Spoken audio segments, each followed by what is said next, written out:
The 2025 Infiniti QX80. This vehicle is fully redesigned and it's very similar to the concept monograph that came out a few months ago. So let's talk about all of the changes, and towards the end of this video, I'll share with you how you can save $14,000 off of a 2024 QX80 if you just want a capable V8 powered body-on-frame SUV.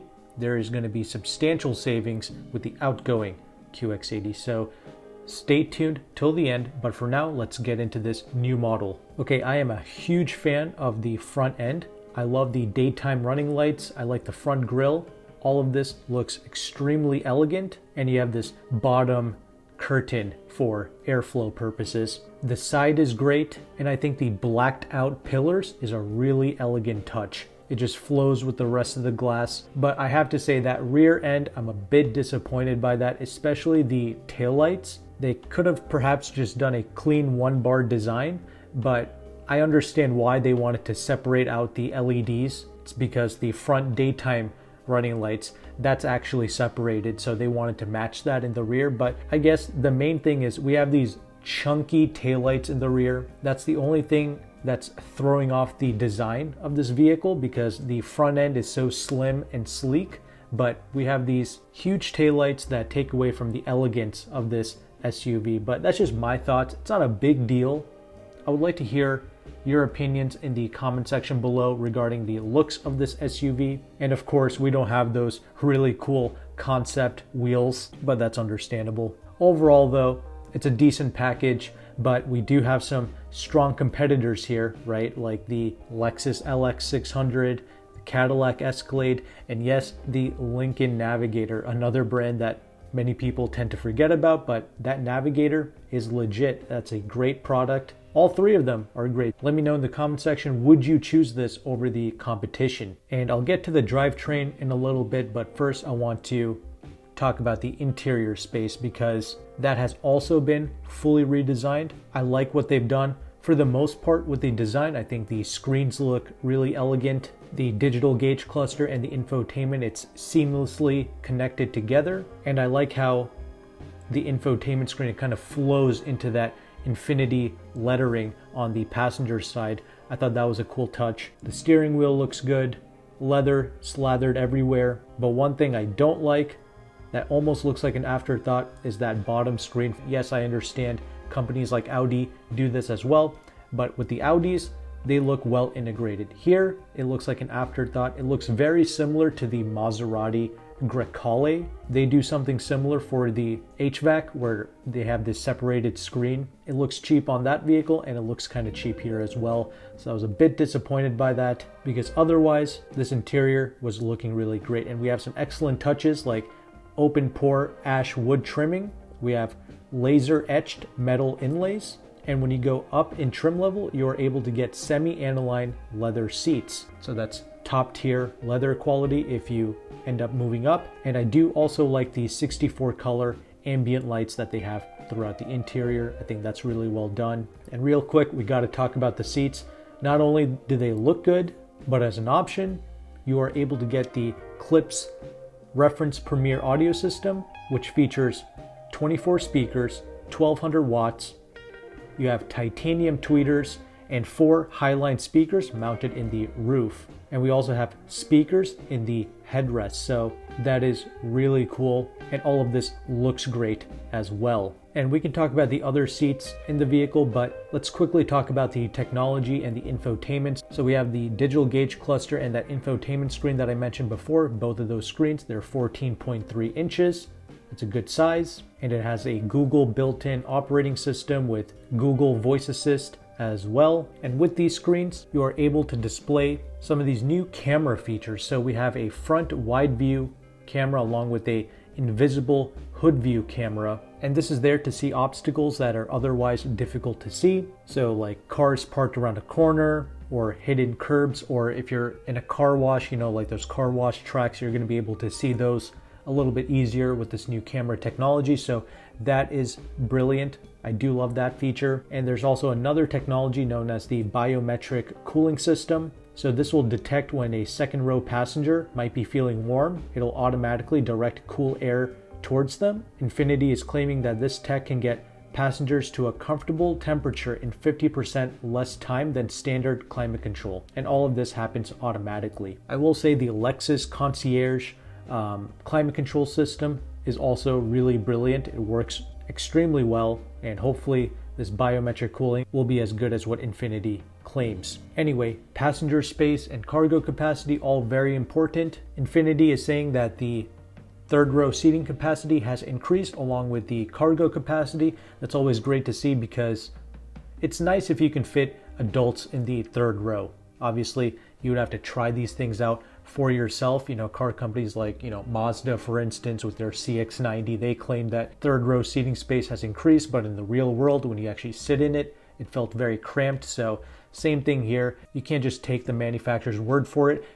Some things you just have to try for yourself. But I'm sure in this instance, the increase in capacity is probably true. I'm sure they did not screw that up. Another feature is going to be an available electronic air suspension that can lower the vehicle by almost 3 inches when the vehicle is parked. So getting in and out should be easier.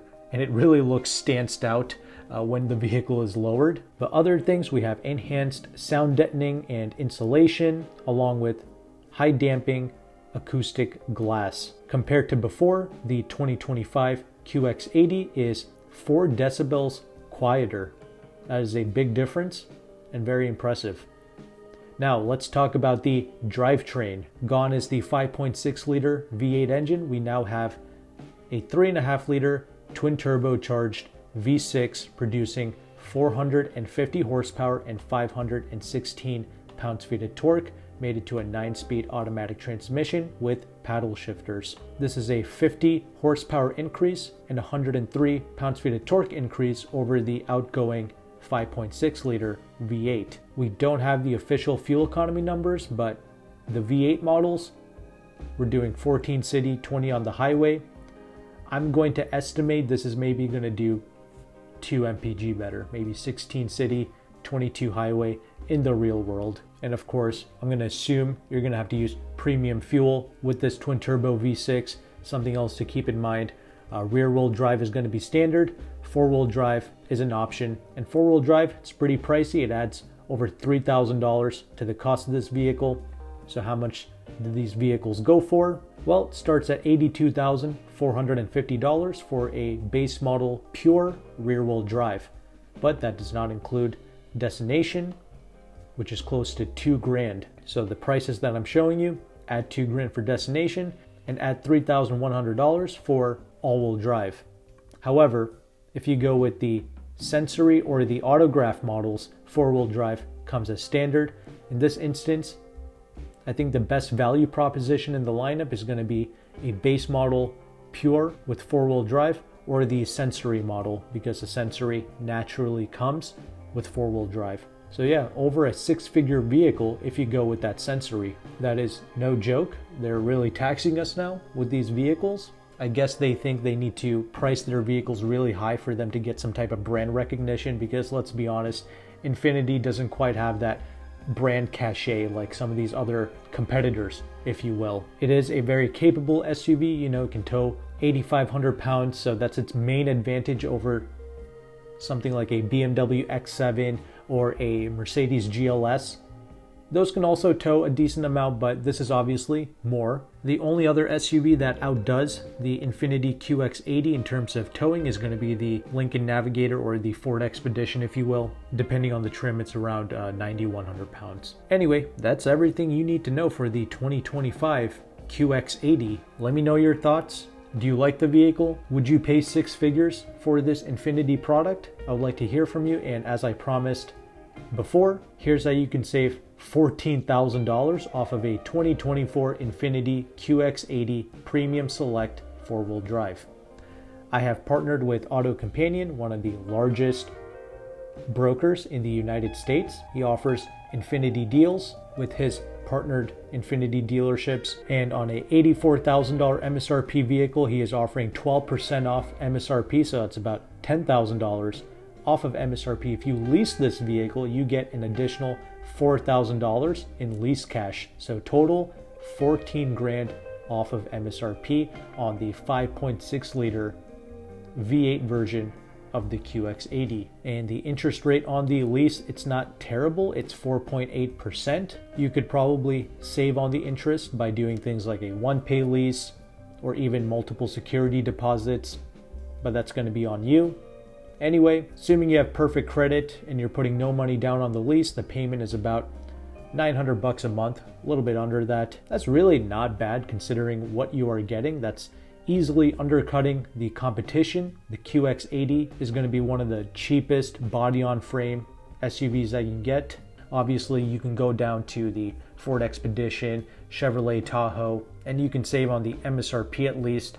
However, they don't lease out very well. And here with this Infiniti, you have to lease it to get that additional $4,000 leasing credit. An inline 6 BMW X5 is going to be over $1,000 a month. So there is that, but keep in mind these things do tank in value as well. That's why leasing makes a lot of sense with these QX80s. And if you want to work with AutoCompanion, he is located in Washington, DC.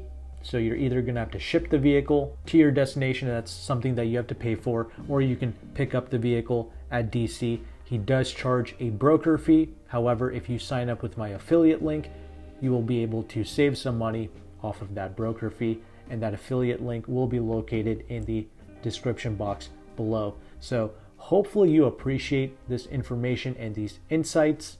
If you do, make sure to like and subscribe. But thank you so much for watching this video. Take care and goodbye.